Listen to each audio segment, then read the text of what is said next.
নমস্কার, কেমন আছেন আপনারা? আমি পৌলমী আবারও এলাম নতুন একটি ব্লগ নিয়ে।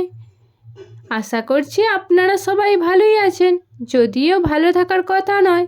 চারিদিকে যা দেশের অবস্থা, চারিদিকে যুদ্ধ, গুলি গালাজ, ব্ল্যাকআউট যা শুনছি, মোটেই এসব আর ভালো লাগছে না। কবে যে থামবে? সকাল থেকেই বেশ মনটা খারাপ। সকালে মাছগুলোকে খেতে দেওয়ার সময় গিয়ে দেখলাম এই মাছটা ওপরের দিকে এসে খাচ্ছে আর কেমন যেন উল্টে যাচ্ছে। তো সঙ্গে সঙ্গে ওকে একটা অন্য বালতির জলে এনে একটু দেখছি, মনে হচ্ছে যেন এই বোধহয় ভেসে উঠবে, এক্ষুনি খেলা করবে। বেশ অনেক দিন ধরেই মাছটা ছিল, তো মাছটার প্রতি একটা মায়া জন্মেছে আর কি, কিন্তু সে আর হওয়ার নয়, ও মারাই গেল। আজকে বেশ দেখো রোদ ঝলমলে আকাশ, ভালোই রোদ উঠেছে। দুপুরের দিকে মনে হচ্ছে বেশ গরম হবে। তো এখন যদিও ভালো রোদ হচ্ছে, তাই ভাবলাম সামনে আমাদের হরিসেবা আছে, তো আমি এখন হেনাটা করিয়ে নিই। তাই কালকে আমি হেনাটা ভিজিয়ে রেখেছিলাম। সকালে একটা ডিম, কিছুটা টক দই আর ভিটামিন সি ট্যাবলেট আর একটু নারকেল তেল মিশিয়ে নিয়েছি, দিয়ে এখন দেখো মা আমাকে হেনাটা লাগিয়ে দিচ্ছে। মাই প্রতিবার আমাকে হেনা করিয়ে দেয়। হেনা করলে চুলের গোড়া বেশ মজবুত হয় আর চুলটা ভালো থাকে। সকলেরই মাসে 2বার হেনা করা উচিত। আমিও মাসে ওই 2বার করে থাকি। আমি কি কোম্পানির হেনা লাগাচ্ছি তোমাদের যদি জানতে হয় তো কমেন্ট করো, আমি বলে দেব। দেখো কথা বলতে বলতে আমার হেনাটা লাগানো হয়ে গেছে। এটা এবার কিছুক্ষণ রাখবো, তারপর স্নান করে নেব।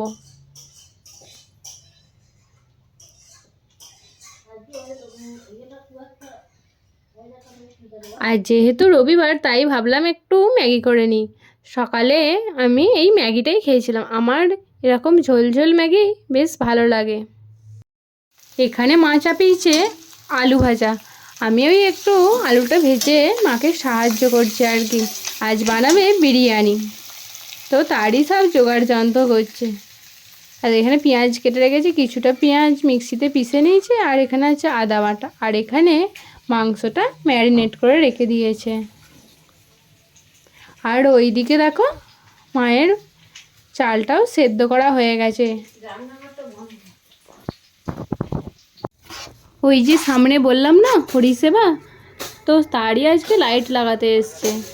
তো এই খেজুর গাছটা আমাদের বাড়ির সামনেই ছিল, তো এর পাতাগুলো সব কারেন্টের তারে পড়ছিল আর লাইট লাগাতেও অসুবিধা হচ্ছিল, তাই কমিটির লোক এই খেজুর গাছটা কেটে নিল। গাছটি কেটে দিতে আমাদের বাড়ির সামনেটা অনেকটাই যেন ফাঁকা লাগছে। এখানে দেখো মা বিরিয়ানির সবই জোগাড় কমপ্লিট করে ফেলেছে, এবারে এটাকে দমে বসাবে। এখানে করবে রাতের জন্য একটু পোস্ত, তাই বললো পোস্তটা বেটে রেখে দে, সেটাই করে দিচ্ছি। তারপরে চলে এসেছিলাম এখানে পড়াতে। দেখো এটা আমার একটি স্টুডেন্ট পড়াচ্ছি।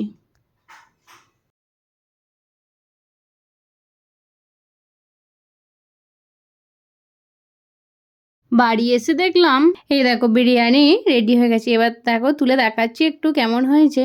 বেশ ভালো গন্ধ উঠেছে। চট করে চান করে এসে বসে গেলাম খেতে।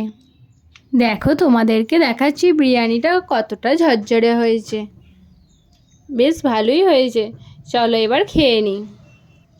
খেয়ে দুপুরে একটু শুয়ে পড়েছিলাম, হঠাৎ দেখি কিসের যেন আওয়াজ, তারপর দেখছি মেঘ ডাকছে, আর পুরো মেঘে দেখো কেমন অন্ধকার করে আসছে, আর কি বিশাল জোরে জোরে হাওয়া দিচ্ছে, মনে হচ্ছে বৃষ্টি আসবে।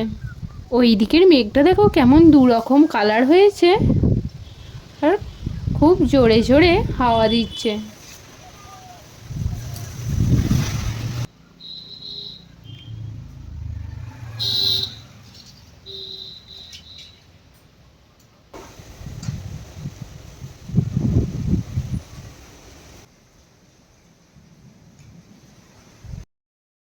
বললাম না বৃষ্টি আসবে, ঠিক বৃষ্টি এসছে।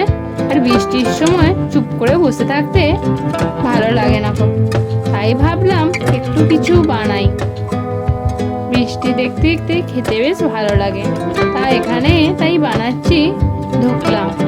এখানে বেসনটা খুব ভালোভাবে ফেটিয়ে নিতে হবে, তো আমি একটু বেশিক্ষণই টাইম নিয়ে ফেটিয়ে নিচ্ছি, তাহলে ধোকলাটা বেশ ভালো হবে।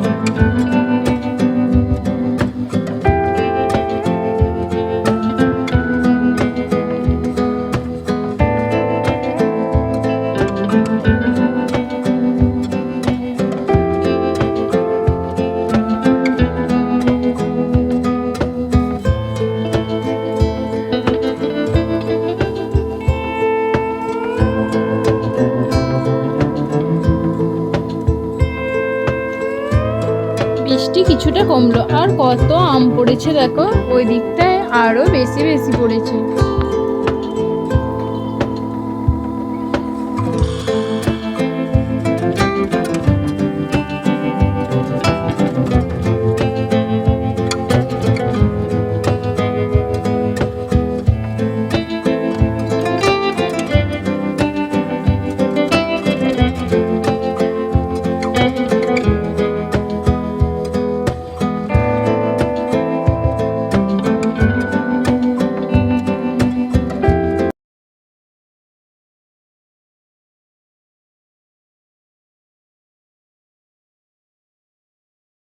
চলো ধোকলাটা এখন খেয়ে নিই।